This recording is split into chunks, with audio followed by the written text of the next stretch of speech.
I think vision is innate. You either have it or you don't.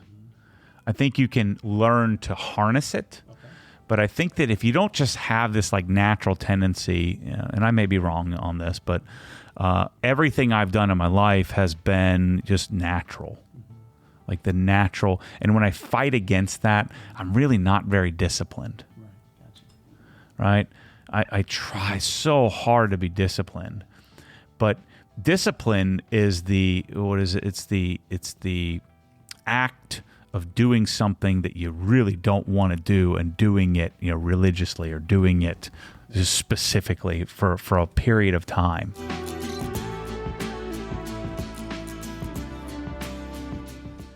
All right, episode three. I think it's 3. Yeah. It doesn't really matter. Anyway, we're back. Michael Stevens, youth man, has many names, Obsessed Home Theater.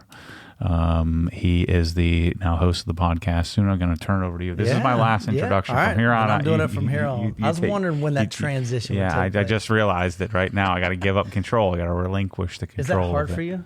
No. It makes you feel great doing that.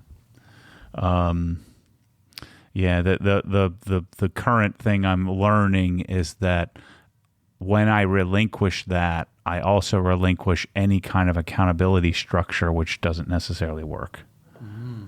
So I'm learning, figuring out the next step in what that looks like.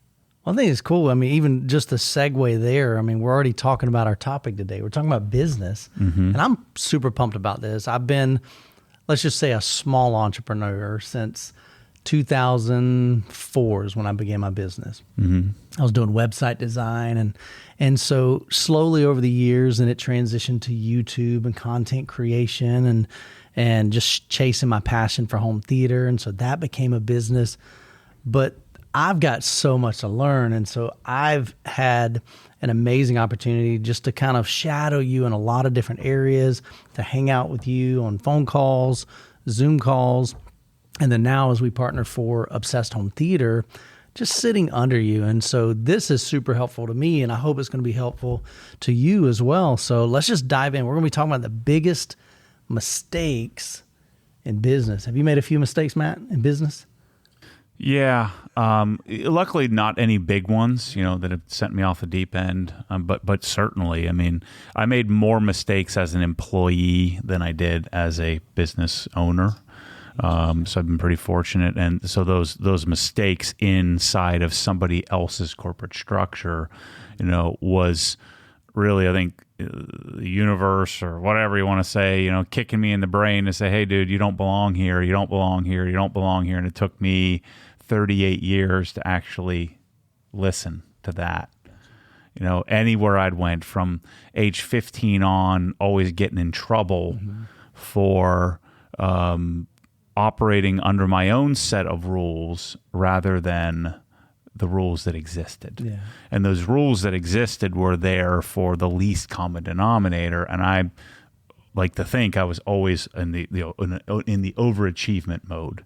No matter if I was painting a wall, delivering mail, providing sophisticated financial advice. Right. I mean, all those things have it really didn't matter. I was always finding the limit. Where's the line? Let me see how far I can step over it. Just kind of testing. Did you test the boundaries, you think? Or well, I was doing the right thing. So and not in a bad way. And sometimes the right thing is beyond the line. That makes sense. Because I wasn't privy to, what is the least common denominator? Right. What is the thing? What is the reason for that? Because I didn't have all the information. You didn't have the whole picture. I only could see what was flawed or broken, what needed to be fixed, not how does that fit into the, the bigger picture. Right. I didn't have the big picture. And so the person on maybe the other side, the employee, they don't get that big picture a lot of times. Where now you're a business owner, you've got to look at the whole thing. How does this department run with this? The decision that this one person could make could literally impact everything down the line. And oftentimes the employee doesn't see that. They're looking at their little scope of the operation. Yeah, never do they see. They're completely blind to. I was completely blind to it. One out of just being naive and young and not understanding. And then, there's a bit of, brashness or bravado or, ego, when you're younger. And so just lack of knowledge, lack of wisdom, lack of experience. Had I, if I was giving somebody advice in the future, if you see something that's broken, see something that needs to get fixed, see where the line is, I bet you the owner or your direct boss above the boss probably knows that too. Yeah. And so instead of you just going like a bull in a china shop, like I did most of my career or careers, you have to be more tactful with that. And I'm sure you could engineer a way to solve that and become a real value, but you don't just do it. You have to include, and if you're told no, it doesn't mean no. It means, well, maybe not right now. And it means maybe you approached it incorrectly, or maybe you caught your boss when he was, dealing with 5 other things that mattered more, and he had a prioritization list. But coming with, if you identify the line, coming with the problem, everybody probably already knows the problem above you. You need to come with solutions, and knowing fair well that sometimes that solution is not going to be, it's not wanted. Have employees come to you with solutions and you didn't necessarily, that wouldn't be the way that you did it, but when do you draw the line on, let them run with theirs, because it's not going to be detrimental.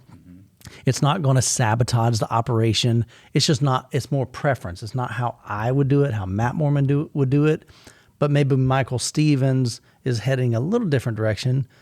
How do you know when to give them that flexibility and let them go with theirs versus saying, nah, I think you should do it this way? I think the line is, as long as it's not going to drive you off a cliff, you let them try, so almost always. And that's something that came pretty naturally to me. Once I turned it over, I'd mentioned before we even started this, that the accountability structure is the hard part for me. The turning over has been really easy. Despite how people perceive me, I'm not I am obsessive about myself. Right. It's narcissistic, but I'm not controlling. I'm also not complimentary, right? So I don't control, but I don't compliment. I'm just do it, go, give you the freedom to go. And so I think to me that's an important skill to be able to let go, but the skill that I'm still developing is how to then create, an accountability structure around that. Accountability doesn't mean right or wrong. It just means, hey, when are we going to do this? Right. By when are we going to do this? And then teaching, people to have the authority to say, hey, Matt, if we do this, we can't do that, and being realistic about it. And then giving me the freedom to edit and say, well, are you telling me that because you just don't want to do it? Are you telling that because we don't have the resources for it? We don't have the money for it. We don't have the time for it. You're not willing to put in the effort to do that. And so these are the pieces of the puzzle that the employee generally can't see. And these are the pieces of the puzzle that I'm able to put together a good portion of the puzzle, but there's still a bunch of extra pieces sitting on the side that I'm still learning how to put together. Yeah. So when you let the employee go their route, you're like, go with it. What does that do for you as the business owner? Does that free you up? Does that allow you to help develop them to become even a better leader in their area? Yeah, well, what has to happen in the leadership is you have to be willing to get a promotion, accept that promotion, and then as the leader, because I don't have a job, I have a position. Right. I have a what does Rick call it? He calls it I think he does call it a position, but I don't have a specific job. And so as the organization grows, you need to be willing to take that promotion. And I will tell you, every single time I gave myself a promotion, I would get rid of or delegate something that was of like the reason for my existence.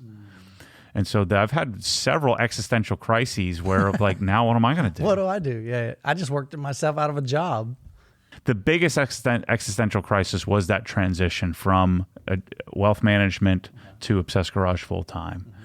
It just, I mean, I still to this day have this like recurring dream / nightmare. It's like I'm at, I don't know, I can't define the whole thing, but it's like I'm somewhere else and clients are calling and like the market's going down, but I'm like making a video and I'm like torn between finishing the video and taking the call. And, you know, I'm like on something that I can't just stop. And so that I have this crisis. Because for quite a while, I was working in my wealth management practice to transition my clients from me calling them on a periodic, like it was kind of worthless. Like, hey, how's it going? Just calling to see how you're doing. Just to let you know, I'm trying to justify the fee you're paying me. To, hey, here's my cell phone. Here's my email. Here's my phone. If you need something, call me. If something needed to be done with your portfolio, I already did it. And so that felt very foreign to me. And the reason I was doing that is so I could start to build some capacity around the trust that people had. Just let me do my thing. You don't want to be talking to me all the time because it's a waste of time for you and me. And so let me work on managing your money. And then I would have, capacity to continue to, to build, this whole infrastructure that I was attempting to build. But I didn't really believe it. And so I have this like recurring nightmare of that, like I'm this existential crisis of I just got a promotion. I got a promotion leaving employment to business ownership, and this is so foreign and so odd. Like, what am I going to do all day? It was even though you feel it really quickly, that's a pretty rough transition. Yeah. So when somebody's starting a business, what do you think maybe the number one mistake that they make going into that and starting that business? What is maybe a pitfall that you could help them avoid if they wanted to start a business? Yeah, this is something like I don't even have to think about it. I know instantaneously. You didn't tell me what we were talking about beforehand. It is the planning to do business, planning to sell the product, planning to engineer, create the thing, perfecting instead of just do. Right. So and I've told this story many, many times, but I hired many different advisors in wealth management, and there was and I recognized this recently that my management experience is only managing self-starters. Okay. It's not managing like doers or engineers or project managers. It's managing somebody, teaching them how to build a sales process and then execute on that. And so I've recognized this here recently. Like, I don't know how to train John how to set up the podcast and and edit videos. I don't know how to do that. I only know how to like teach somebody how to go out and kill and eat what they kill, kind of thing. And so I built the whole organization where we don't have that culture of eat what you kill. I'm doing all the killing. I just need everybody to clean the carcass, if you will, and put it on ice. Get it hung for dry aging. But the story goes, and I remember I hired this one guy. It was being a second career. He was a lower level but executive at a major corporation that had sort of gone under. So he got laid off because almost everybody got laid off because the company went on under. And he was in his early 50s, but a young looking 50-year-old guy. Very fit. Very athletic. I played sports with. I played volleyball with him. Very competitive. So he had all the intangibles. Had some business background. Had life experience. The only thing he had to learn which is the easiest part, which was the money management side, which I could teach him quickly. And so I hired him. And I gave him my handbook. I walked him through and trained him, taught him everything he needed to know. Because I was hoping that maybe he could become a junior partner and can kind of bring him into my team. Anybody I always hired, I always assumed that. So I hired him for Merrill Lynch, but I was assuming that I'm going to hire them if they're because I think they're going to be good enough to come work with me. And so he, when you start the path, and this works with really any business, I'm just giving you this example because it's something I know and know well. When you started as a financial advisor, you have 3 months before you get your license, your number. In that 3 months, you have to take a 6-hour national exam that you have to pass, which is the Series 7 exam. So you got to study for that. It takes about a month. Right? You got a month of studying. You got to take the test. You get one shot. You got to get a 70 or better to pass. The other thing you've got to do is you've got to pass your Series 66 license. You got to get that, which is another roughly two weeks or so worth of studying. And then you take another national. I think it's a 3-hour exam. And then you also have to get your life, health, and variable annuity license, which is another, I think, 2-hour exam. And so you got another couple of weeks of study there. The other thing I urged people to do was you can only study for so long during the day. So you come in to the office and you've got to be studying. So you got to pass the test. You only need a 71. So if you study too much, it doesn't do you any good. You don't get any bonus or any accolades for doing any better. I think I got an 86 or something. So I was kind of disappointed. I'm like, I spent too much time on it. Oh, mercy. So you it's an easy test to get 100, like if you were smart and really studied and but you should be multitasking. So you're spinning the Series 7 plate. Before you're done with the Series 7, you should start spinning the Series 66 plate. And while you're taking the 66, the 7 plate, drops, and then you're spinning the life, health, and variable annuity plate. You can almost take the 66 and life, health, and variable annuity simultaneously. But you should also start studying to get some sort of designation. So I had started studying for, I had gotten my CFM designation, Certified Financial Manager designation, and I started my CFP study. I couldn't use the CFP designation for 3 years, but I wanted to get it done in a year. It's a 2-year process. I set a goal, I want to get it done in a year. And I have this 3 months. And so I was able to sort of build a plan where I could study the things on CFP that were like with the Series 7. So I could figure out some redundancy to be efficient. And I got like 2 of the 6 courses for the series or for the CFP done before I even got my license in that first 3 months. And that's not a requirement. I want to know this information so that way when I hit the ground running at 3 months, when I get my number, I'm good to go. So I'm teaching this guy this. I'm like, this is what I did. You have to pass the Series 7. So if you fail, you're fired. Right. So I knew that I wasn't going to fail. I'd never studied before in my life. And I'm like, if I study, I guarantee I'm going to pass. Right. I passed when I didn't study. And so if I'm studying this, and this isn't engineering, this is business. This is just read the thing and memorize it. Yeah. And so the other thing you need to be doing while you're doing this, you need to start planning, well, what am I going to do? Who am I going to call? What am I going to say? What am I selling? So you have to learn, and I learned from my mentor a 3-meeting process. First meeting was a profiling meeting. Okay. And so before I got my number, I wanted to memorize how am I going to profile somebody with a sheet of blank paper. Right. And I would take you through and ask you all these questions. Are you married? What are your kids' names? What are their ages? And we had a profile sheet that I could probably do with you right now and go through because I did it so many times. But I wanted to memorize that. So another plate, spinning the plate. To memorize this. First, I had to get the questions to figure out what is the 3-meeting process. I had to have the foresight to go and find somebody to teach me, okay, I'm here, Jim. Jim was my mentor. What am I doing? Because all they gave us is a desk and a phone and a Series 7 handbook. And so I started figuring all this stuff out. I saw somebody else had a CFP diploma. Well, I want that.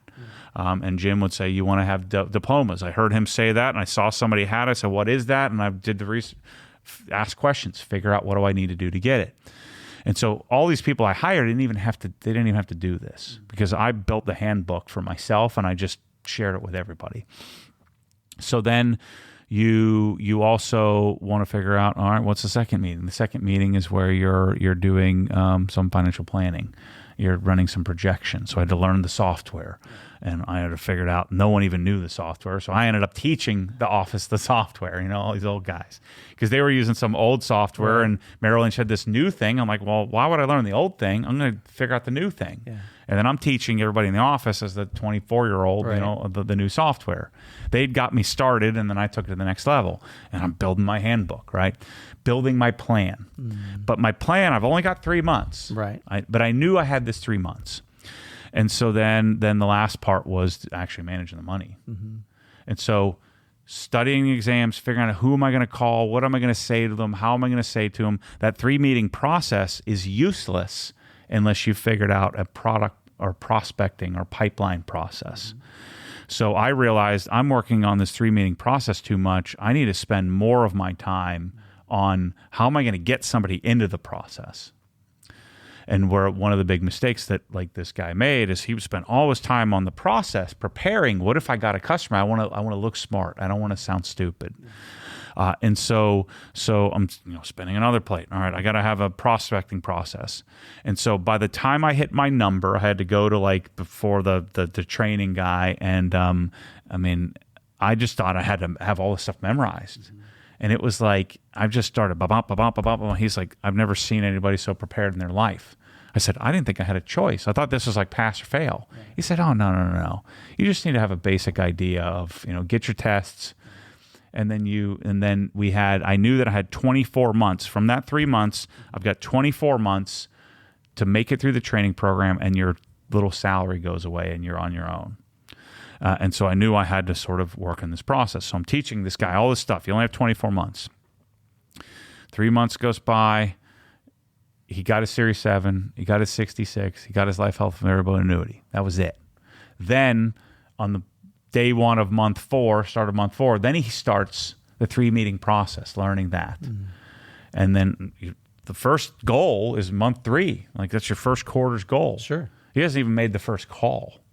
And I'm like, dude, you got to call. Like, you got to go through this. We went through this whole process.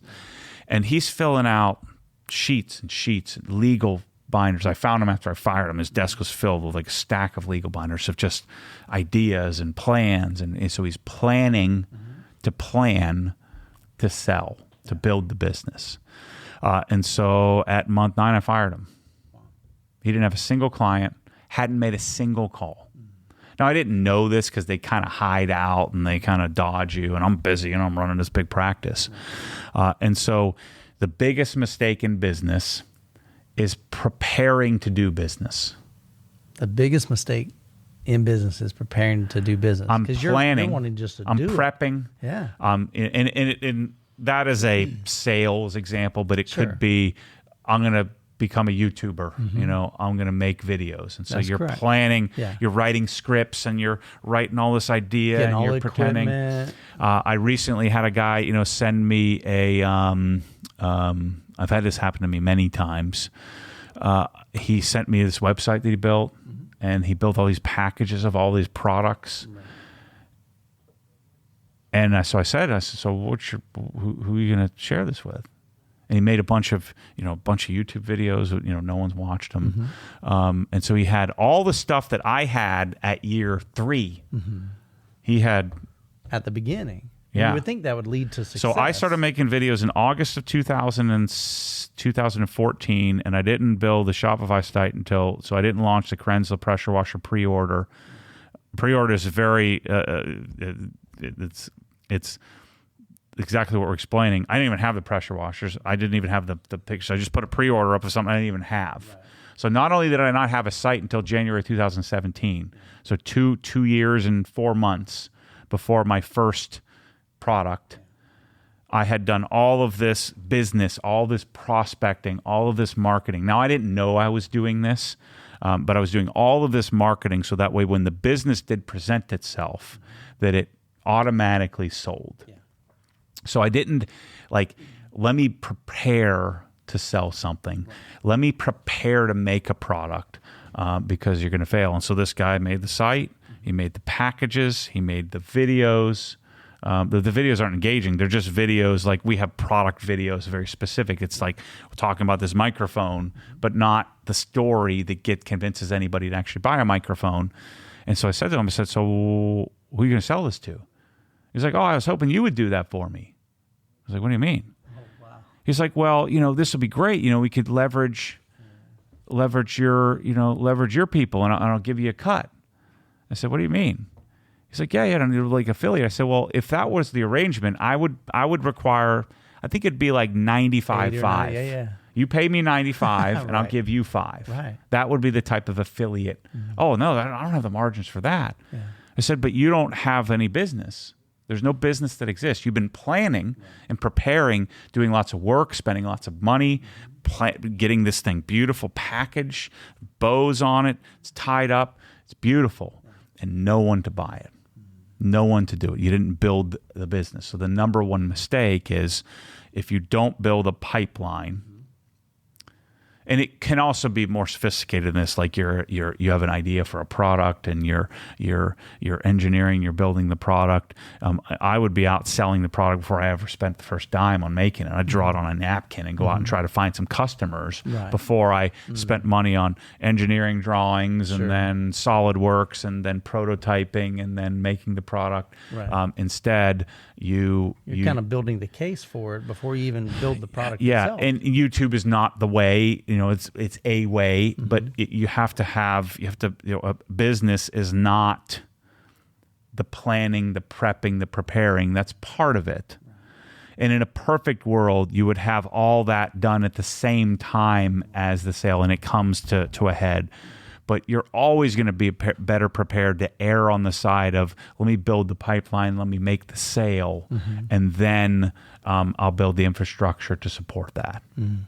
I know a lot of my life, especially early entrepreneur days, I would overthink everything because I was what you're describing. I wanted to see the big picture. I wanted to see how this is all going to work out.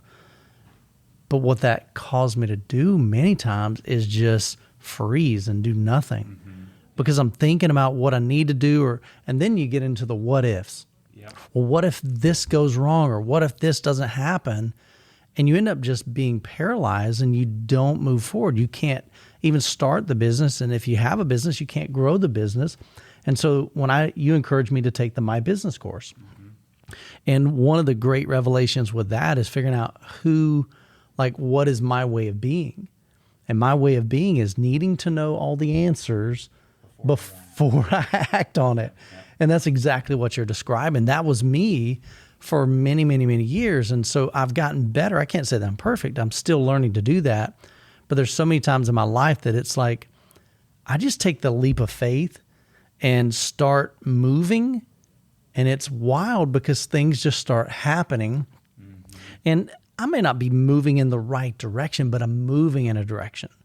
Yeah, sometimes you got to go down the wrong path in order to figure out it's the wrong path. Yeah. Now, you don't want to drive yourself off a cliff, 100%, right? Yeah. But and I've never been a big proponent. I mean, I admire people who are willing to leverage their house, quit their job, do the all or go nothing. for broke, No. and then they make it. But that's pretty rare, and you aren't going to make it if you're planning to make it. Right? Here's I'm going to do this. I'm going to do this before. If you ever use that term before I find a customer, before I have, and that customer can be business to business, that customer could be, a major manufacturer you're trying to sell a patent to, or something like that. But before you put this whole thing, and put the pretty ribbon and bow on it, you got to have somebody to give it to. And so the biggest mistake is all of this planning and prepping and primping and thinking and what-ifing and hoping and praying, all this stuff. Now, I'm, in Rick's, our business coaches, discussion. Another way of being is being right as if you have the right to be right. And so that's me. And so I don't have this having to know all the answers before I act thing. So I don't have this curse of, so sometimes I'm actually unprepared.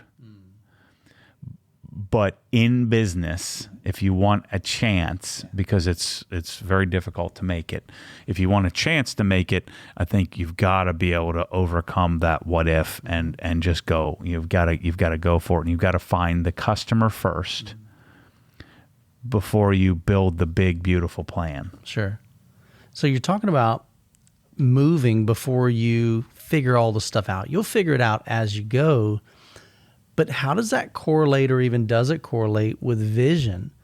Starting a business, like how do we marry those two? Seems like a dichotomy in a way, but I would think that you would want to have vision before you start your vision. So kind of help us bring that. How important is having a clear vision before starting? Do you need that, or is that even important? Yeah, I mean, so I think that is important. So you don't fly. I'm not saying fly blind, right? You need to have at least an idea, a 30,000-foot view of where you're heading. Okay. My thing was, what was my thing in the beginning? I am looking to put together a complete solution. The whole pitch was I loved complete sets of baseball and hockey and football cards when I was in my, or a complete set of Matchbox cars. I loved completing the set or having the complete set.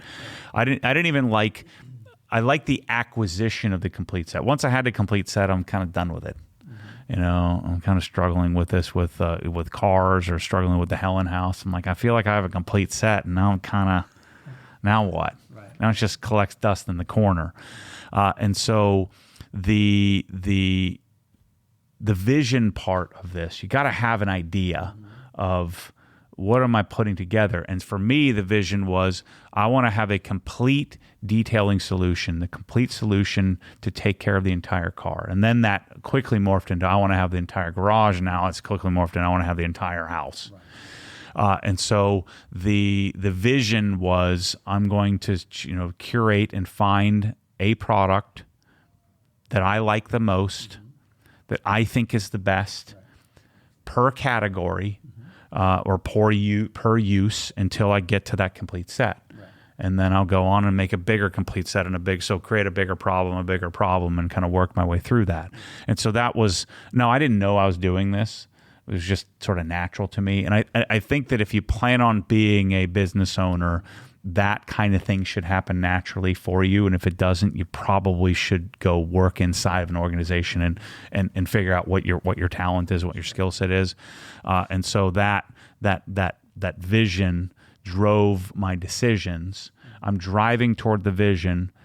I kind of have an idea of what it's going to look like put together, but I didn't just sit down and spend 6 months figuring out what that was. In fact, I built ObsessedGarage.com as a reaction to too many questions of what products am I using on YouTube. Sure. Had I sat down and built the website that nobody cared about, I would have not known what to build. I see. And so I would have built something in hopes that I would have had a business. Now, again, I'm very fortunate in this, and I'm struggling with obsessive compulsive disorder and panic disorder. I'm looking for an outlet. I'm taking what I'm passionate and what I love, and I'm just kind of sharing it in order to get it out of my head, which was helping me therapeutically.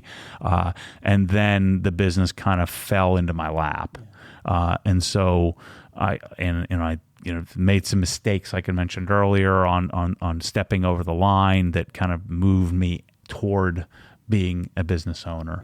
Yeah. But I didn't make these mistakes in business where I planned and didn't do it, didn't leap. Yeah. Plan and didn't leap.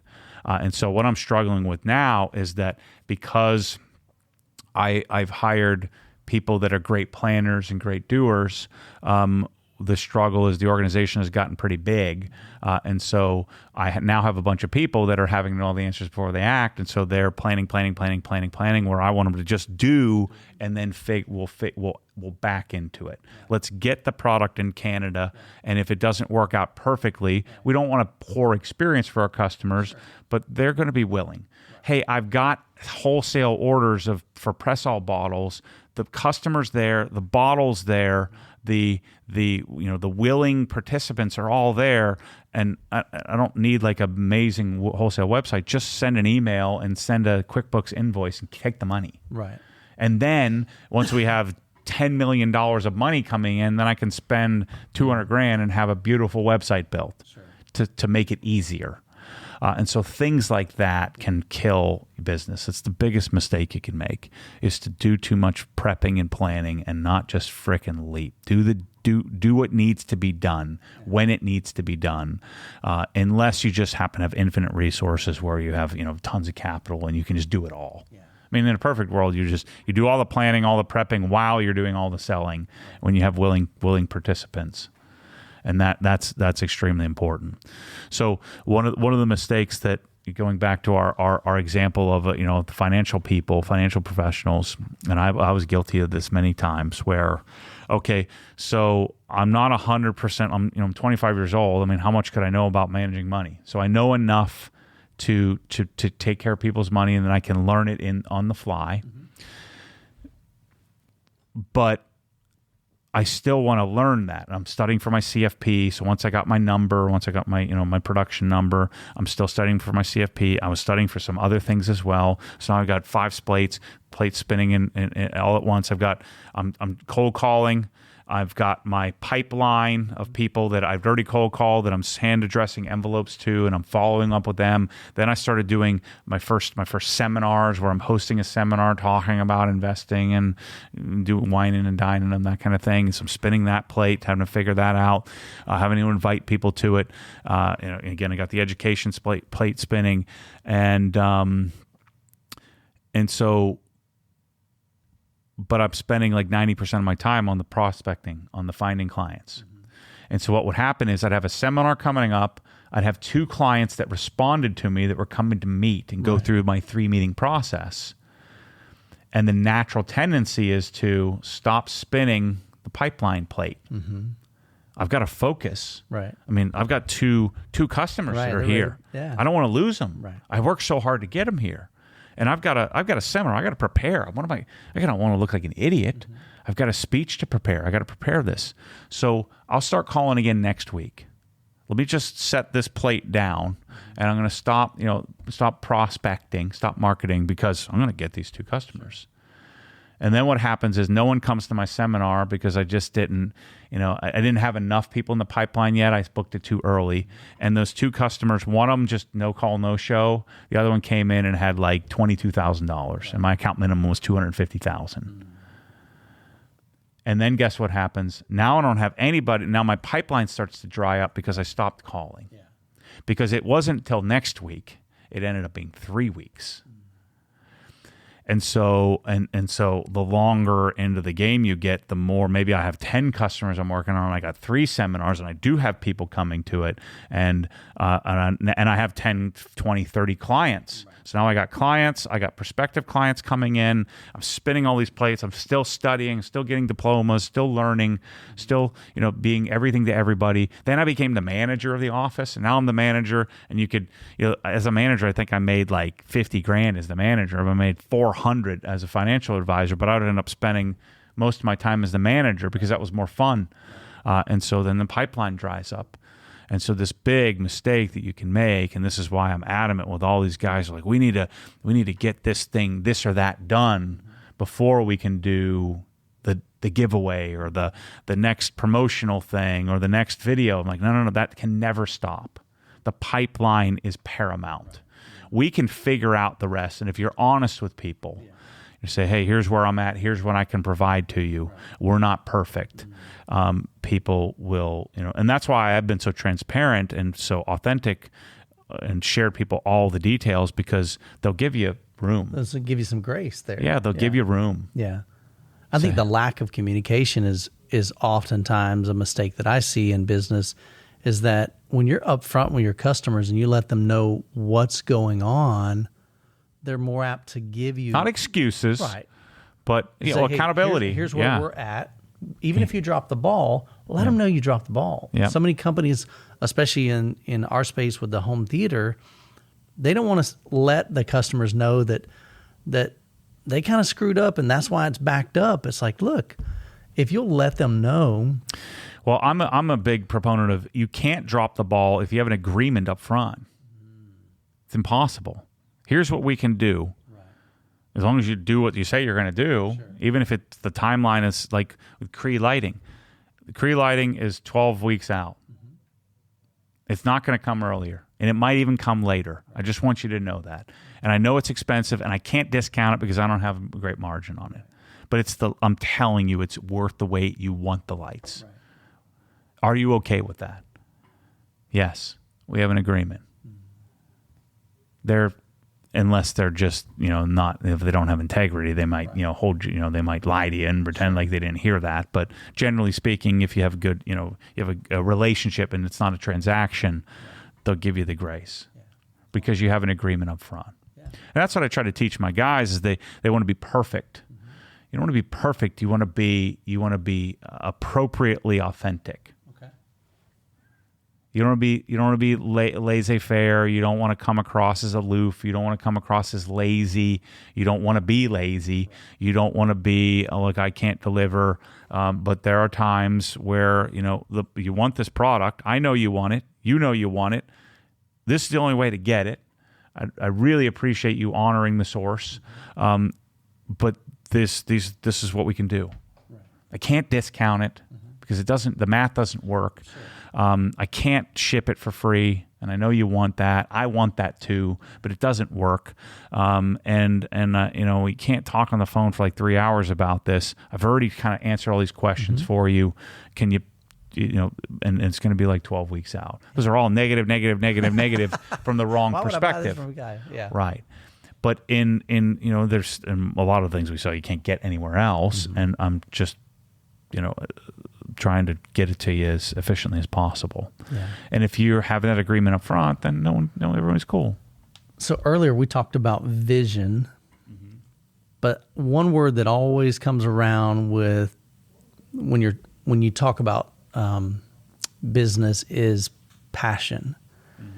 Is passion enough to be successful in business? No, absolutely not. So the charismatic guy that's got all the excitement in the world, he isn't guaranteed success. If he has charisma, he's got a shot. But if you're just passionate about something and you're lacking charisma, then then that can be really difficult. I think vision is innate. You either have it or you don't. I think you can learn to harness it. But I think that if you don't just have this like natural tendency, and I may be wrong on this, but everything I've done in my life has been just natural, like the natural. And when I fight against that, I'm really not very disciplined. Right. Gotcha. Right? I try so hard to be disciplined, but discipline is It's the act of doing something that you really don't want to do and doing it, religiously or doing it just specifically for a period of time. I'm not disciplined because I'm making 6-7 videos a week. I'm just doing that because I like it. It's natural. There's no discipline involved in that. Yeah, you got to do it.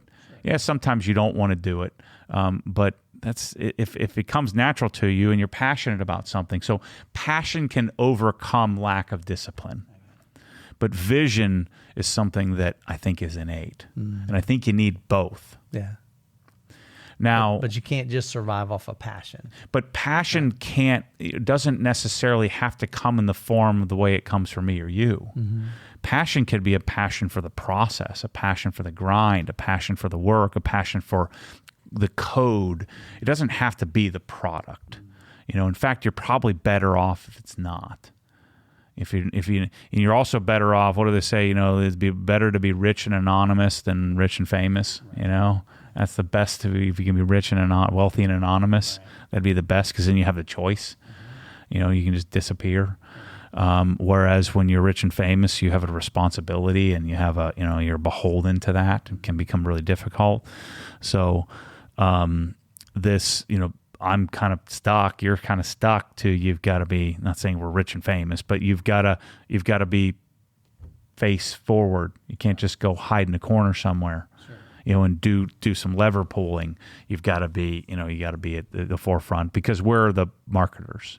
We're the salesmen. We're the pipeline builders. And so when you take on that responsibility, one of the things that I spent a lot of time reading about and learning about when I was a young financial advisor was being a rainmaker. A rainmaker would be like the person who puts all the pieces together, and then when you're a rainmaker, you just hire clerical staff to do all the things so you can stay in with the customers. You can stay the face. You can go out and become the rainmaker. Well, I hated doing the marketing because I didn't have marketing that I liked doing. And so my whole goal was to just be the guy in the back, the troll under the bridge, managing the money, pulling the levers and doing the, moving the stuff around and never talking to anybody. But I really was destined to be the one out talking to everybody. I just wasn't talking to them about the right stuff. And so I wasn't a rainmaker. I was looking to hire a rainmaker for me, but a rainmaker doesn't need a clinician. The rainmaker doesn't need a person in, they don't need you. It's like the executive assistant or the operator or the person. They really don't need you. They can benefit immensely from having you. But without the rainmaker, without the person doing the selling, then the business is not worth anything. And so I figured out how to become the rainmaker where I really enjoy it, and that's via YouTube and via sharing the products that I truly love. And so another example, I had a guy email me. He'll probably watch this, so I'm sorry. I don't remember his name anyway. But I think he was like, he was a C-suite executive, and I think he was like the COO or something like that. Okay.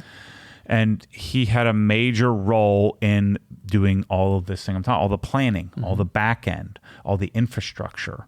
That the infrastructures people think that the most important part of the business is the infrastructure. It's not. It's the rainmaker. It's the sale. It's the customer relationship, and the ability to bring in new customer relationships is the value. Without them, there is no infrastructure. That's true. There's no warehouse. There's no website. There's no, there's no clerical stuff. Right. So you can replace an infrastructure person way easier than you can a rainmaker.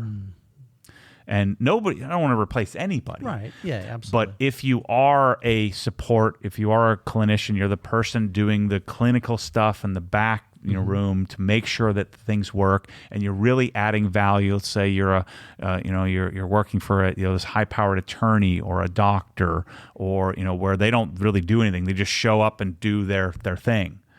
Well, without them showing up to do their thing, that job doesn't exist. So the worst thing that could possibly happen to you as a person that's doing the clinical day-to-day work is that you start to obtain self-importance.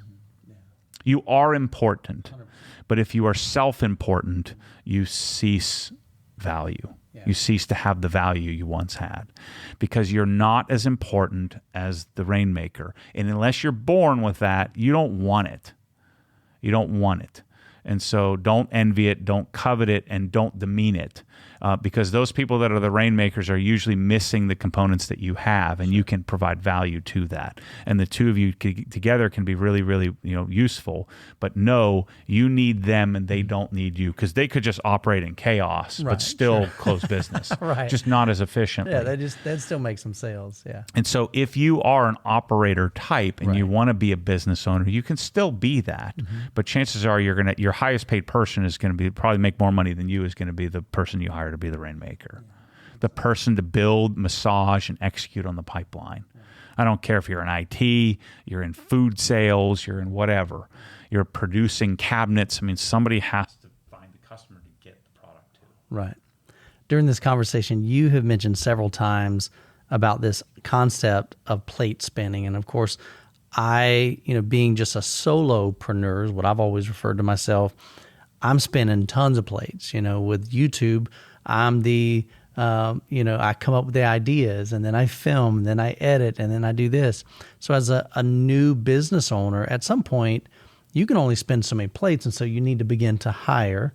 You need to begin to expand. What are some of the mistakes people make, either in not hiring soon enough, or hiring the wrong people, or who they hire first? So walk us through maybe some mistakes that they can avoid in that area. Now, this is an opinion, but I would argue that if you don't have employees, you don't have a business. It's not a business. You're just you're providing a service, or you're working for yourself. True, you're self-employed, but you don't have a business. Business is an excuse to be in relationship.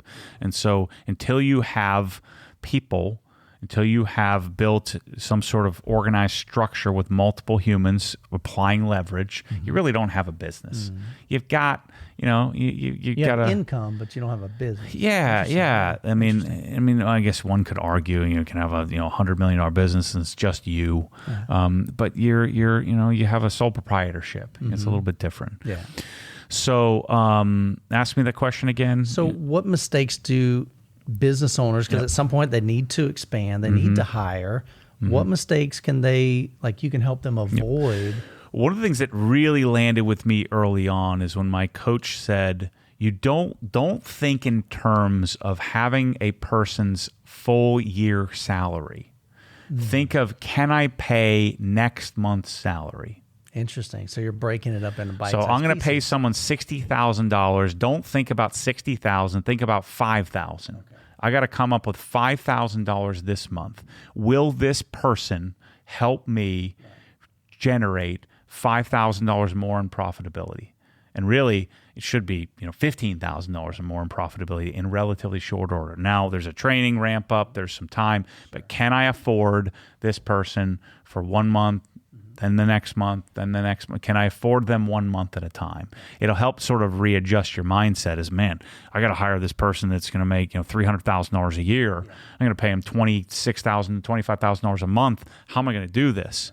Now, if that person's a rainmaker and they have a bunch of contacts, they immediately come in. It takes them a couple of months to get. Let's say you're dealing with big contracts or B2B business where there's a time frame. Can I afford to get through the 3 or 4 months before he can close his first deal? Yeah. And then having some accountability structure for them to close the deal. But it's not $300,000, it's $25,000 a month. Can I pay the $25,000 a month? How long do I think it's going to take for him to get, or her to get ramped up, to get to cover themselves? And then eventually, how much leverage can that provide? How much can that free me up to go and do some other things? Right. To make it rain some more. Correct. Right. Correct. What do you think about hidden costs? So when somebody wants to start a business, what are some of the hidden costs that they don't think about that could lead to some really bad decisions? I mean, taxes are a really important thing, right? Because they'll sneak up on you. Yeah. So you need to be setting aside, your quarterly estimates and stuff like that. You can abdicate that. I've made, my coach. This is my fatal flaw in business has been numbers. I'm big gut, I'm big leap, big hope, big pray, and not calculate. Which is weird because I have an electrical engineering diploma on my wall. Yeah. I don't think I deserve that. I just starting to realize I don't deserve that engineering diploma because I don't act like an engineer. Yeah.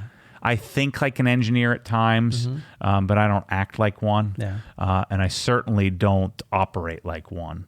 And so having the data, having the numbers, having that information to be able to make decisions would be, the earlier you can do that, the earlier you can extract from the business and not just keep sinking it all back in, the better chance you'll have of being solvent yourself. And then maybe you can become the bank for your business instead of you needing a bank to even get, a paycheck out of your business. Right.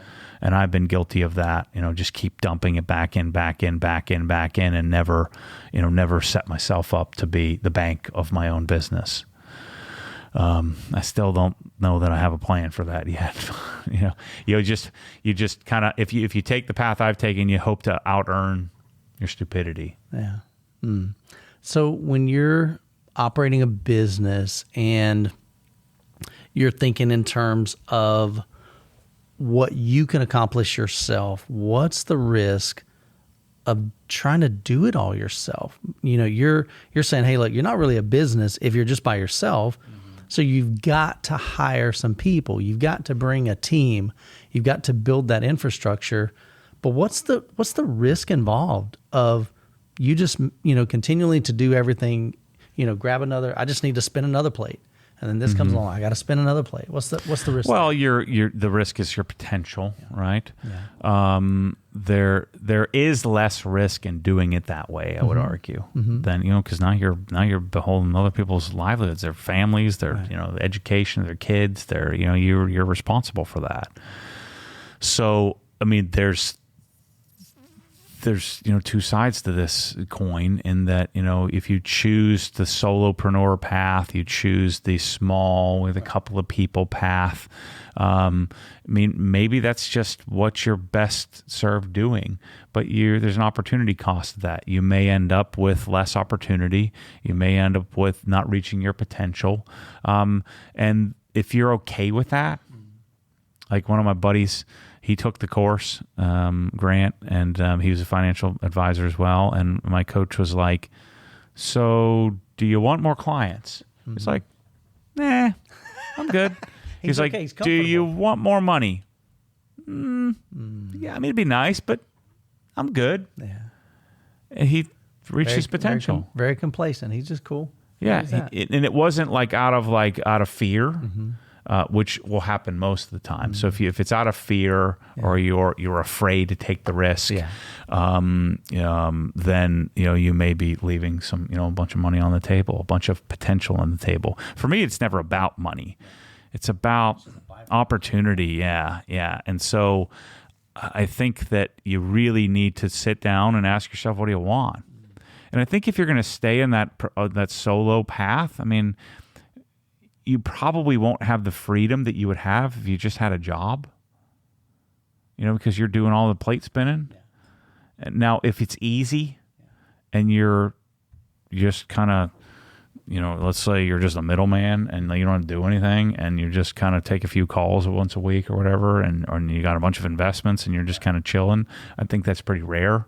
But if you're like doing all the bookkeeping and you're having to call the customers and do all the customer service and answer all the emails and do all the marketing and you're like spinning 50 plates at once. Yeah. If you're going to do that and you're making $200,000,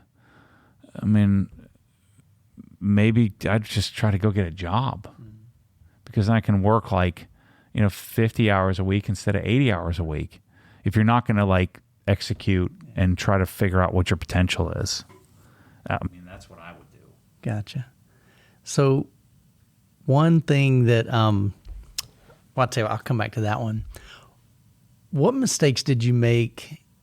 You're all about transparency. I love that about you. You're willing to say, look, I didn't do it right, or we didn't figure this out, but we're going to figure it out. We're going to keep pushing forward till we make it the best that it possibly can. Whether that's how we ship products, how we package products, how quickly we can get inventory. And you're always working on how do we make that a better experience for our customers. But what mistakes maybe have you made in Obsessed Garage? So you've been in business 9 years, roughly? Yep. So, surely there's some mistakes. Let's be real. Let's be transparent. What are some of those mistakes that you've made? Like I said, the biggest mistake was not taking a shareholder distribution or withdrawal. I would have, I should have slowed it down in order to speed up, and I would have had more capital. Okay. That's one major mistake. I'm just not a good saver. I would look at it as, I could take this money out, or I could buy this product and turn it 10 times a year, and then that product would feed the next thing and the next thing and the next thing. That's one major mistake that I wish that I had redone. And clearly it's not as big enough mistake as I could remedy it at any moment, and I just still haven't. Another one, and there's been many related to the human side, of the human element side of this, where I hire somebody. Again, I told you I'm not good with the affirmation part, but I would hold on to their future. I wouldn't tell them about it. So I was attached. They talk about attachments in the course. I was attached to every single person I hired. I felt beholden to them. I could see their future. I was writing their own script, but never telling them what their script was. The people that I really thought were really killers, I would just load up with things. And so I was getting the opposite results of what I would hope, in that, man, I see such great potential for this person. I'm loading them up with all kinds of stuff, but I'm never telling them they're doing a good job. It's just not how I'm wired. And so I was, I would get resented. Man, I'm getting screwed here. I also, a really big mistake has been not having a by when or an accountability structure as well. It's like, hey, again, I hired everybody and then treated them as if they were all like self-starting commission salespeople, but yet I've got to pay them a salary. And so I'm just kind of letting everybody do whatever they feel like doing, and I'm never getting anything done that I want to get done. I said this the other day to someone. I said, I got this giant company and all these people, and like I feel like I can't come in here and get anything done that I want to get done. And so that requires a higher level of accountability and organization and an agreement. And so I don't like doing that. I don't like the confrontation of the agreement, and so I've just avoided it. And so the biggest mistake has been the attachment to people, and then the avoidance of that attachment, which creates a problematic environment where I'm running 3 miles out front of everybody, and I look behind me, there's no one there. Like, where is everybody? They're working on what I talked about 6 months ago, sort of. And because I wasn't there to help support them on, what is priority? Because I don't need prioritization. It just comes natural. Because I'm obsessing all the time. And so I just have this natural prioritization that happens. Giving a real basic example. Last night, my GT3 is in my garage, and it's on the blocks, and I've got the bumper off and the exhaust is sitting on the ground. And then I had brought a bunch of stuff from HQ, like some pads and some polishes and I had like the Node Nano Icon or Node Icon that I'm going to swap. I had 2 Amiras that just arrived, 2 new cars that just arrived. And then I had, all the stuff that was out, the floor jacks and all the parts and pieces from the exhaust of my car. And so I know I want to get all this done. I want to get the Amiras kind of set up and moved in position. I knew I wanted to go for a drive at night as well and sort of continue to check that off my list. I wanted to get the GT3 done, the exhaust done. And while I'm doing that, I found out a couple of parts I'd ordered for the exhaust weren't correct. And so I only had like 3 or 4 hours to do this, but I knew I wanted to get it all done. I didn't have to like sit down and build a plan. How am I going to do this? How am I going to put it together? I didn't say like, what's my deadline? I'm just going to get it done. Sure. But I'm not going to spin. I also needed to make a steak and eat some dinner. So it was like 5 p.m. when all these things were happening. And so if I had an attention deficit, it would have exploded my brain. Mm-hmm. But like to me, I don't even think about it. It's just like I did this and I did that, and I'm making a video at the same time of all this. So right? Think about it. But you're the doer versus me, and I'm just being truly transparent. I'm looking at that going, all right, which one do I tackle first? Right. I don't even think about it. I just start doing it, and so then it worked out. How did it work out? So I at 5 p.m. I'm like, okay. I'll know when I start to get hungry, but I don't define it. Right. So I don't like say at 6 p.m. I'm going to start making the steak. Sure.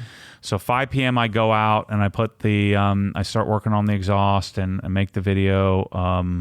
I turned the camera on, and then my parents came to pick up Ryan, so I'm talking to them while I'm making the video, and then I'm starting to feel a little bit hungry, so I went out and I turned because I got a pellet smoker, I turned the grill on, I wiped the steak down, and I just set it on the counter because I'd set it out to thaw. I set it on the counter, I walked back into the garage, I'd stopped the video, I then...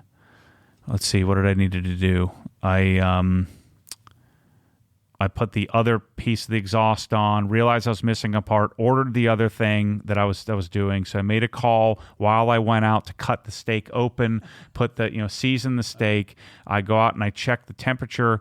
And by the way, there's a lot of mistakes in this because sometimes the soot kind of builds up. So my smoker wasn't getting up to temp, so that messed up my time. Sure. I couldn't put the steak on, so I went out while I'm talking to Suncoast about ordering the part I need. I then kind of jigger the thing to get the soot to fall out, get that working.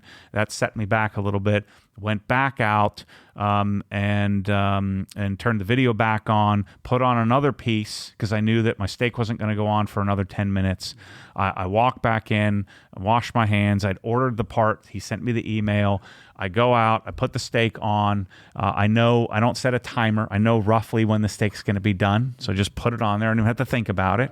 I know I'm not going to burn it because it's just built. It's just built in. I go back out. I finish the exhaust. I then, and I just kept going through this process of one thing after the other. I got the jacks put away. I figured out what was going to HQ. While I'm doing that, I take the card out of the camera, upload it on my computer, turn my computer to not turn off for an hour so I can get the whole download off the card.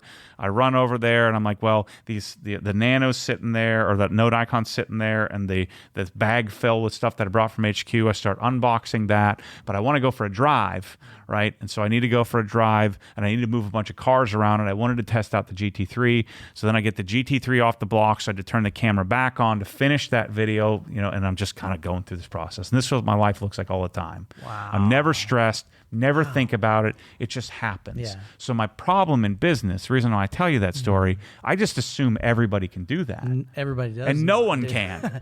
And so I'm assuming everybody does it. I'm looking at that going, okay, number one, you're incredibly, you have the gift of being able to multitask. Right. Definitely not everybody's got that gift. Oh, I'm sure. in between the videos. I'm turning off and on March Madness, basketball games. You even got time for play. What's interesting though is some people would look at that, and they would see the mistake of you're doing too many things, therefore you're not doing anything well. Mm-hmm. You're getting them all done, mm-hmm. But I am doing it well. The only mistake was I didn't have the right part for my car. Okay. So I had to fix. So it wasn't a mistake. I had to fix something that wasn't part of what was the plan. Okay. But had I had an ironclad written down plan, it would have thrown me off. Yeah. Because I have a rough vision. This is where vision comes in. Wow. I had a vision for what that, the 6 hours at night. Right. Yeah. What that looked like. So I was done with my drive. Yeah. Not only did I drive the Bronco, I drove the Emira, and I drove the GT3 and kind of tested that out too. So I was able to kind of do all that stuff, move all the cars around, get the cars what I wanted. I checked the mail in the middle of all that too. So had the two things that weren't part of my vision for what that night was the soot in the smoker, right, and it was I don't have the right clamps for my exhaust. Okay. Not bad to get 12 things done in a small. But the normal process would be that, and this is the same thing with pipeline building, everything, sure, that would throw you off. Yeah. So while I'm fixing one thing, I'm still completing the other thing.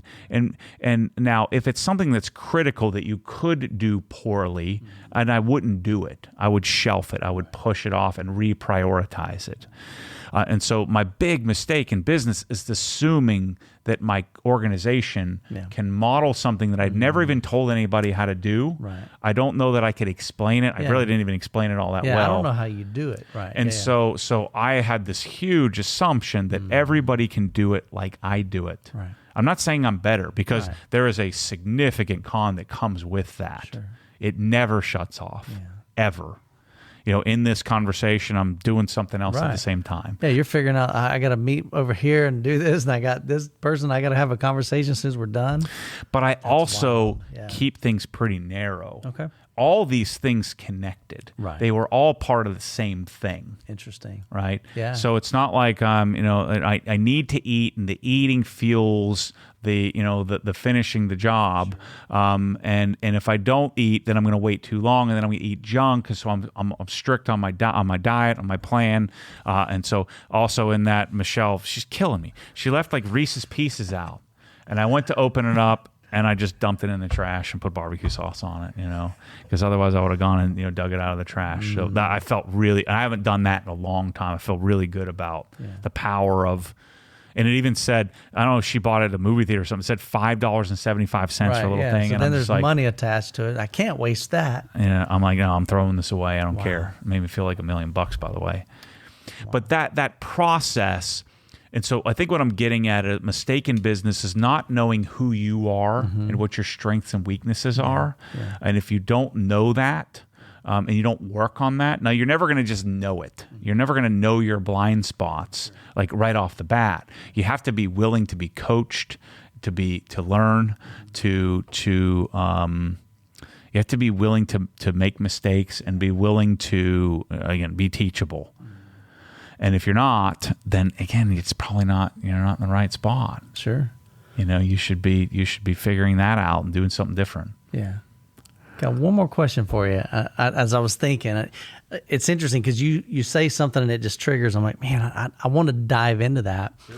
So you and I both have had, various businesses over the years, and taking the course, I just can't tell you how valuable that was to me, because I just learned a lot of things I just didn't know. You don't know what you don't know. It's a little woo-woo, and you're like, what is this person talking to me about? A lot of times you never have time for it. And like, I'm talking about before you take it. Yep. We didn't give you a choice. You're like, hey, you're taking this. Right. But like, I've had many friends, and some friends for years. I'm like, dude, I'm telling you, 50%, maybe 75% of the percentage applied to the reason for my success is because of that. Yeah. Because of the relationship teaching that this course taught me about the relationship aspect of business and life. Yeah. But one thing that you mentioned earlier is, and I wanted to make sure that we discuss this, because I think it's so crucial, because I've been burnt by it. You've been burnt by it. Rusty's been burnt by it. And there's a lot of people watching this video that's been burnt by it, but it revolves around agreements.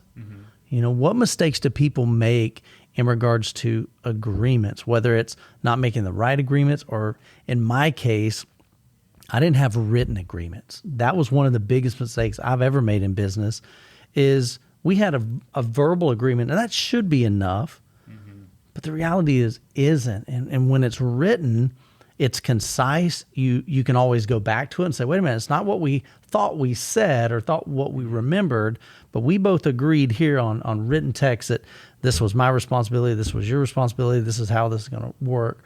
But what mistakes do business owners make in regards to agreements? I'd love to dive into your brain on that as we wrap up. I think that verbal agreements can work extremely well if the two people that are in partnership don't need each other.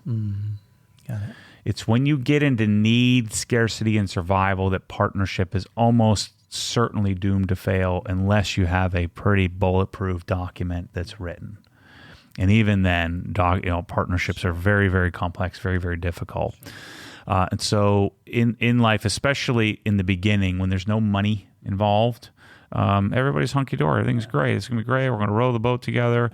And then eventually you end up with, improprieties. And so if you can define who does what, who's responsible for what, and you can, revisit that, maybe even quarterly at times, you can air out those grievances and make sure that you're all living up to your responsibility. One of the things I'd said to you guys, I said, look, in the beginning, I'm going to be like, it's going to be very important. You need me. Right. But at some point, you're going to be way overpaying me, and I'm like not even showing up. It's going to be part of the deal. It's going to be part of what happened. And we'll never remember this conversation. So I want to make sure, this was my big thing. I want to have 50% of this because I don't want to get voted out. Right. Because at some point, you guys aren't going to need me after I teach you everything that I need to teach you. Because you'll be the one doing the work. You'll be Rusty will be running the business, and you'll be doing all the marketing. So what do you need me for? You've got the audience. You've captured all the people from my audience to your audience. You've captured all the business expertise. You've learned all the secret sauce. So we need to agree that who has what value here, and so. We came to that agreement. We sat down and we crunched the numbers and we figured out like in your case, our agreement was, well, you're going to get paid more up front from a commission structure, and I'll get paid in the back end. So that helps kind of true this thing up. Rusty's going to get what he gets, and so we ended up coming up with a structure that was agreed upon up front that we can always revisit. Doesn't mean the thing can't blow up in the future, but it means that there's less chance of that happening. And so I have many verbal handshake, not even handshake, just verbal face-to-face agreements. But those agreements are set up where I don't need you. You don't need me. It'd be better if we do this together. If you feel there's impropriety, I'm just going to release you. We'll just walk away. I don't need it. And then have the option that, if we do need to create some sort of contract, that we have the agreement that we can do that.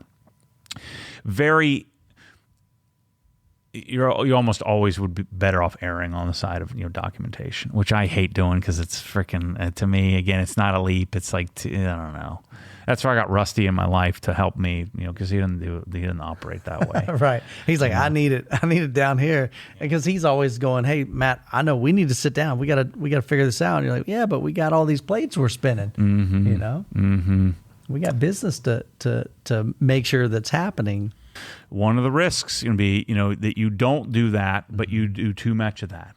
So there's a barbell here, sides, right? Yeah. Okay. Right, where you may do too much of that, legal and planning and prepping and making sure everything's buttoned up. Right. Get all the risk hedged. And then next thing you know, you're closing the doors because you don't have any customers. Right? You didn't do anything. You got these beautiful legal documents, all this paper, all this nothing. And you got nothing. You're protected, but you got nothing to lose. There's no customer, there's no sales, there's no money, there's nothing to lose, and yet you're worrying about protecting and losing. You got to take some risk. Build the business. People who buy warranties on everything and over-insure and spend all their time trying to acquire risk mitigation is not necessarily a bad thing, but you're probably going to end up in a much worse spot than had you just taken some risk and like a wheel and tire package that people buy for $1,000 in their car. Maybe you got over on it one time, but the math is set up. It's the simple law of large numbers. It's set up that you're not going to get your money out of this. Otherwise, how would they make a profit on it? Because not only do they need to pay for the wheels and tires that they're covering, that they need a profit at the end of the day. Right. So that means most people aren't getting any wheel and tires replaced. Right. So how about just skip that? And same thing with cell phone insurance. Yeah. Just put some money aside in case it does break, and then you just go buy a new one versus yeah. You're paying insurance in perpetuity. Just don't break your phone. Now, this is where you may want to manage your risk. If you're a person who breaks your phone every other week, you buy the insurance. Right. And then don't do something else, don't do some other sort of risk mitigation somewhere else. Like, for example, on my home, I talked about this on Inside the Hex here recently. I'm always asking, because I'm in a different place in life now, I want the biggest deductible that they'll allow me to have. Right. Yeah. 20%, 30%. They usually cap me at 5%. Right. So on this building, I think I have a 5%. So the building is, it's like, I think it's a $200,000 deductible. So anything short of $200,000, I'm paying out of pocket. Right, sure. And that saved me, I don't know, $6,000, $7,000 a year or something like that on premiums. Now it's gonna suck if I have a $180,000 problem, right. But that's the risk mitigation. I have $180,000, right. So I could pay that if I had to. I don't want to, right. But I could. I don't have $1.8 million. The building burns down. I don't have that. Right. So I can't, I would rather, hedge that bet or hedge that risk.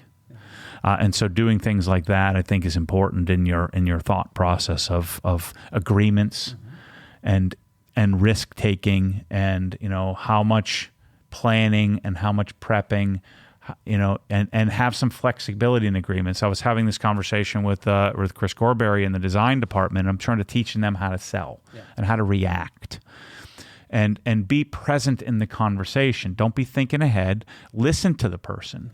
What we were doing was pushing everybody to a $2,500 full design. Right. And then we're spending 20 hours on every person and only 5% of them are buying. Yeah, we got the $2,500 from them, but the $2,500 doesn't scratch the surface of the cost of spending 20 hours with a customer. So we I sort of teach them, think on your feet here, be flexible, have a conversation. The guy doesn't need the full design. He doesn't want the full design. You're going to scare him away by having him do this. Have some flexibility in life, business, risk mitigation, all this kind of agreements, and be flexible in that. Don't be aloof. Don't be lazy, but be flexible. I love it. This has been a fun I love talking business. I do, and again, part of it is because I know I have so much to learn, and I hope you guys that are watching this, maybe you're on the journey of starting your business. Maybe you've wanted to start a business, but you're like, oh man, I got to figure all this stuff out. Well, hopefully you've heard Matt's like, look, you just need to go for it. You need to move forward and then figure it out along the way. And so I just think there's so many nuggets that come from these conversations. And you don't know what you know, or you don't know what you don't know until you know it. And so every single day, doesn't matter what level you're at, you don't know what you don't know until you know it. You're just figuring it out each day. Once you know it's great.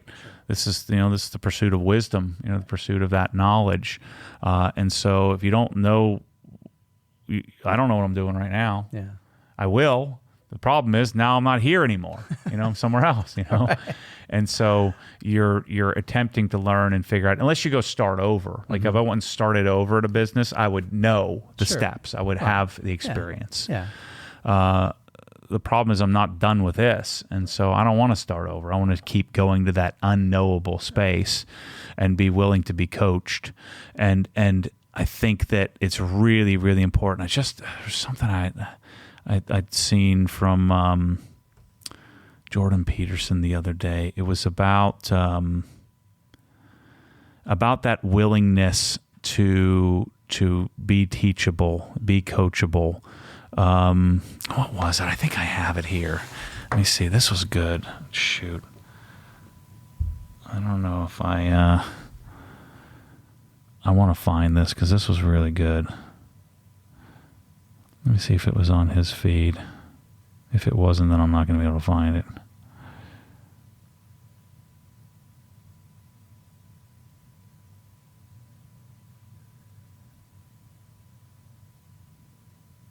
What's going on here? Nope. Dang. Was it on his feed?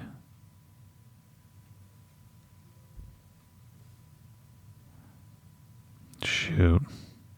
This was too good. I knew I should have saved it.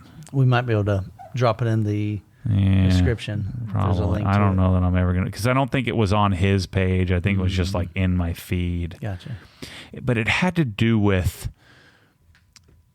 being angered or reactive to criticism or even critique. Not so much criticism, but critique. If you're not a person that's like, I never thought about that. Remember last week when we were talking about audience? Yeah. Oh, yeah. And then you had come back to me and said, well, here's how I think about it. I'm like, It wasn't me saying, you shouldn't use the word audience. It was like, have you thought about, maybe dropping that term or dropping that thought process? And then you had said something about, here's how I think about it. I'm talking to them specifically. And so I find that this does this or that. And I said, Now, if I had come to you, I'm trying to help you, I'm giving you this advice, and it's my way or the highway, and then you kind of came back to me with another thought to think, and I said, and I had, done the reacted, and he doesn't know what he's talking about. I just told you. You don't say that word. It's stupid. Yeah. The other day this happened to me where I was avoiding my CFO. Not intentionally, right, but I just don't like to know the number. I hate it. But I need to know I'm this freaking CEO. Sure. I need to know the numbers. Sure.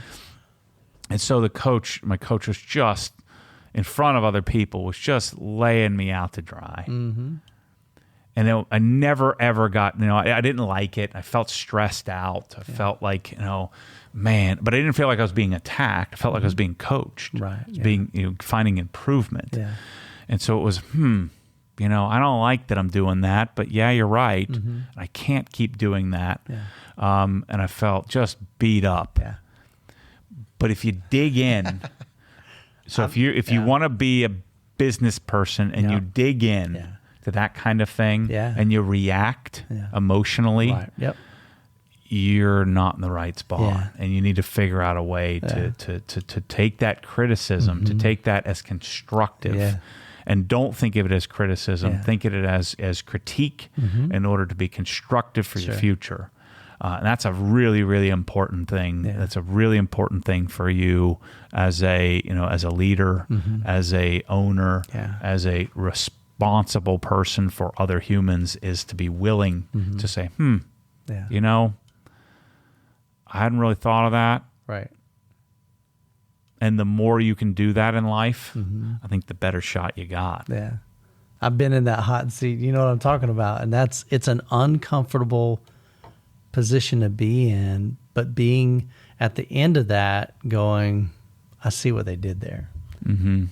They weren't beating me up to beat me up. They were roughing me up so that I can begin to see for my own eyes the bigger picture and what's going on and what needs to change in me or what needs to change on the outside. And that's when you experience growth, is when you yourself can process and figure it out. What I struggled with is they didn't give me the answer. And I would say something and they would just, lay into me. And I'm like, all right, that was the wrong answer. I'd give another answer. That was the wrong answer. And I'm like, oh my goodness, I cannot figure this out.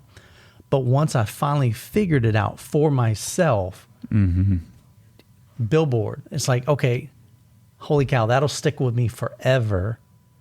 But I could have been like, look, y'all need to back off, instead of saying, okay, but that's what you're talking about, having that coachable and teachable spirit.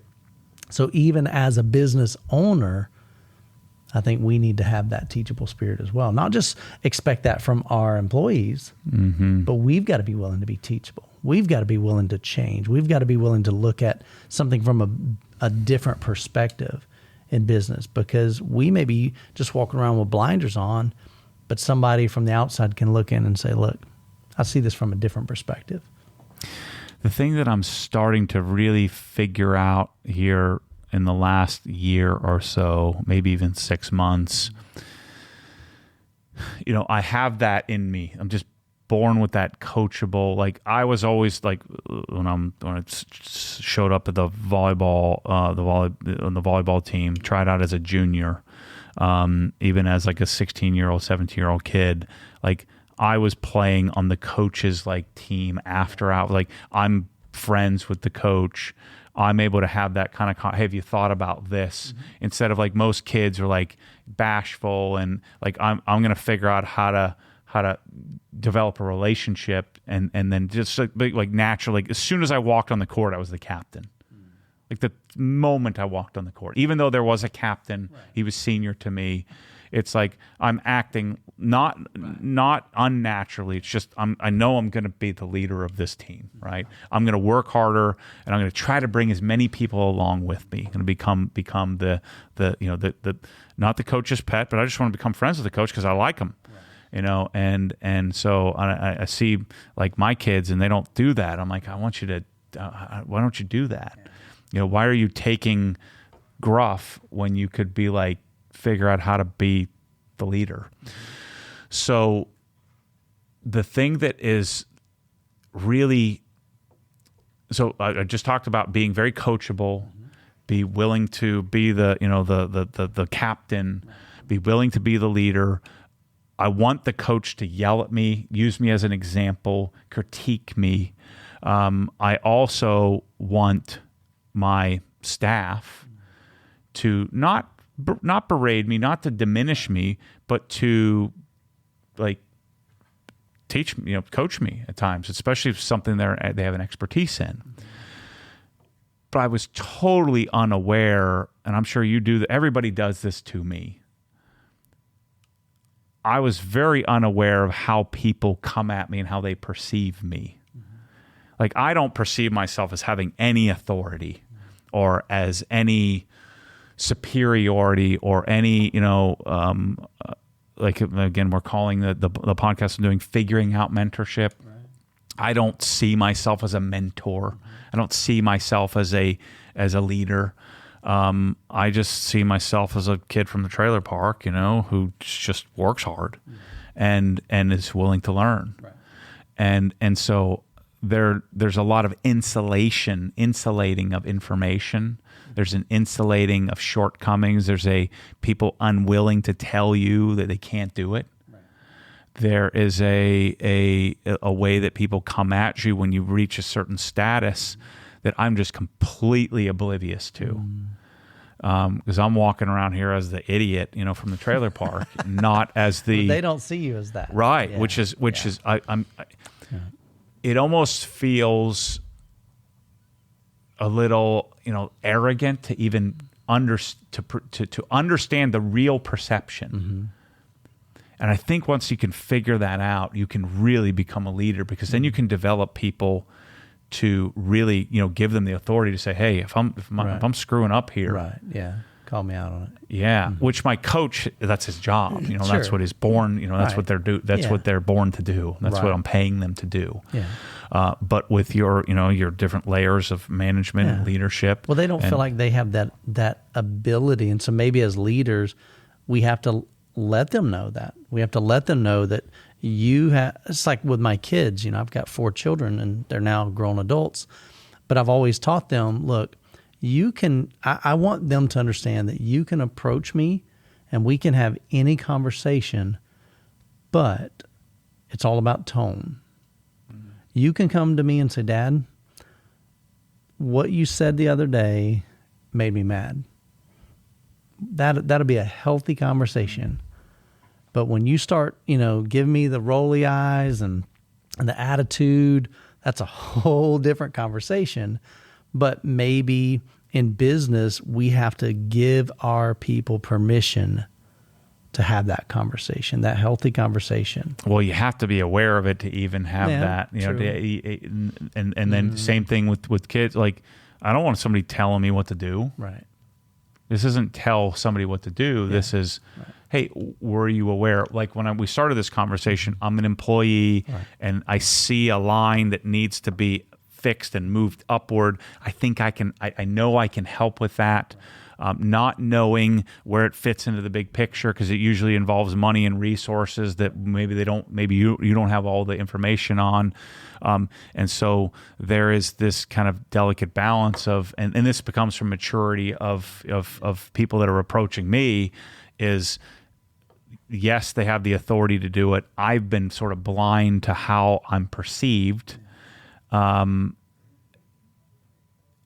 so that permission is something that's very nuanced, very complex, and can be a big mistake if the other way to do it is you just walk around as a tyrant, as an authoritarian. Yeah. This is the way it is. This is my way or the highway, and that can work pretty well actually, but it's not ideal. It's not how I'd want to run the business. Yeah. No, it's not how you'd want to work. Yeah.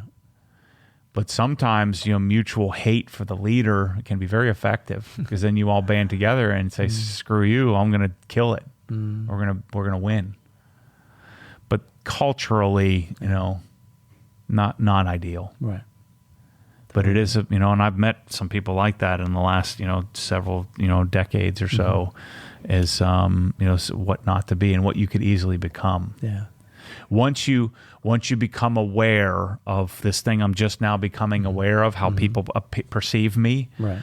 And that can go to your head fast. Yeah, it scares the crap out of me, and it's probably a good thing. Yeah. And that can be a significant business mistake, is not eventually coming to this conclusion, not being coachable, not being an understanding of the perception of who you are and how people perceive you, because they may lie to you. Yeah. just because they think they're doing you a service, and you may not know all that's going on. This is how things happen when you get embezzled and stolen from, and get locked out of your own company because you're not aware. Yeah. Because even at the size that we are, there's a point where I'm just unaware. You can't know everything. 100%. It just gets too big. Yeah. Even the building is a good example. I don't know. I said this before, where I knew every single thing I owned. Mm-hmm. I know every drawer off the top of my head. Right. In my house, I know every drawer outside of maybe Michelle's drawers. I know all the contents. Yep. Like if my house burned down, I could draw every single thing in it. Right. And I can't do that anymore because I've got this building. I don't know what's in those drawers. I was about to say, I bet you don't know what's back here. What cables they've got, any camera equipment. I don't know. Mm-hmm. And that freaks me out. Yeah. And then I've got corners of stuff that is mine that I didn't even know. What did I find the other day? I'm like, holy crap, I didn't know. I forgot I had this. Mm-hmm. But I've got a lot of different things like that in my life now. Yeah. And so that's a microcosm of the entire existence of like, I don't know. I used to know every transaction on my credit card. I used to know every penny going in and out of my checking account. I used to know all the details of everything. And now it's too big for that. Sure. And that's a part of as you build a business, you've got to build trust in others, you know, and trust that, you know, part of it's training and equipping, but it's also literally just, if I can't trust you, we're not doing business, period. Like you're not a part of my organization or my business. And so once you lose that trust, then it's really difficult to get that back. But being able to trust, you know, the different departments to purchase what they need to purchase without just going stupid and crazy. Yep. And being negligent in their area. Yep. Anyway, I keep messing you up on your clothes here. No, you're totally good. No, like I said, this is fun to me. Like I said, this is really cool. No, I just pulled up. So next week, we'll want to give you kind of what to expect. So next week, we're going to hit on how Obsessed Garage went from a side hustle to an empire. Yeah. Should be a fun conversation. Future bankruptcy vehicle. I always feel like that. Doesn't matter how much money you got or how much money comes in, you're always worried about that. Yeah. That struggle. We'll talk about that. But that's that risk, and that's that, you know, that you got to figure out. Do I stay small? Yep. Or do I had for the very first time in my entire, you know, this 10 years I've been doing, you know, YouTube and doing this side hustle thing that turned into the thing. Yeah. Last Wednesday, I was sitting at my counter. I said, you know, maybe I want to make this smaller. It's the first time I've ever had that thought. Yeah. I talked to another business owner buddy of mine, and he's like, oh, it's the first time you've ever had that thought? He's like, I think about it every week. No, he's like, that's every person I've ever met. That's a part of the process. Yeah. And then 5 seconds later, I was like, screw that. Let's go. That's for freaking losers. Yeah. Every once in a while, you take your foot off the gas, but then it's like, nah, we're going full steam ahead. I love it, man. I love seeing back to the vision, the willingness to go without having to have all the answers. And then just assembling the right team around you to make that happen, to carry out the vision that you've laid out before them. Where are we at on Obsessed Home Theater? Is Per-Listen live? Per-Listen is not live. We have a few more pages that we are just kind of finalizing, massaging, when we really should just say go, and we'll massage it as we get it if we're taking your advice. And then, So do me a favor. Go to obsessedhometheater.com. Check it out. Yeah, for sure. We've got 2 more brands that we're adding currently. One of them is more of a legal thing. We got just a few things we got to kind of finish with their legal department to make sure that our website's got the stuff that they need on there. And so we'll have 2 new products coming. I'm hoping by the end of next week. Okay. So that's going to be exciting. Let's go check it out. Yeah. Thanks, everybody. Take care.